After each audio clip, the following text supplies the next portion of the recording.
Je m'appelle Camille Fischer, je suis artiste, je vis entre Strasbourg et Paris. Je viens de la mode et du bijou. J'ai été formée à l'Académie royale d'Anvers en mode et à Strasbourg à l'École des arts décoratifs dans l'atelier bijoux. Je pense que je m'inscris vraiment dans une lignée d'artistes qui passent par le grotesque, la rocaille, le rococo, qui arrivent à l'art and craft avec des penseurs comme Ruskin ou William Morris. Après, il y aura l'art nouveau qui m'a beaucoup influencée parce que je viens de Strasbourg et que j'habite dans la Neustadt. Et la Neustadt, c'est toute une partie de Strasbourg qui est très influencée par le Jugendstil.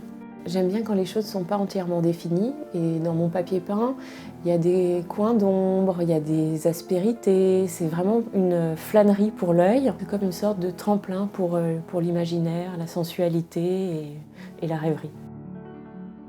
Je pense que je cherche vraiment le point de bascule. Et en fait, ce point de bascule, on le retrouve aussi dans mes fleurs, qui sont des fleurs qui sont totalement épanouies, mais qui sont au bord de la déliquescence. En fait, c'est une sorte de suavité maximum, et en fait, on est à une apothéose juste avant de regarder un précipice.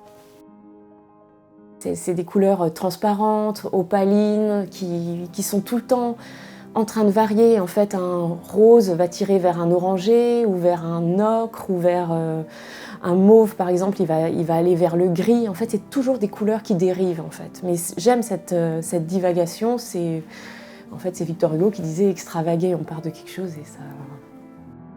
Alors, ce que j'ai voulu créer, je pense, avec cette chambre, c'est un moment pour se poser, pour contempler, rêvasser. Et comme dirait Annie Lebrun, c'est quitter ce trou de réalité et créer un appel d'air.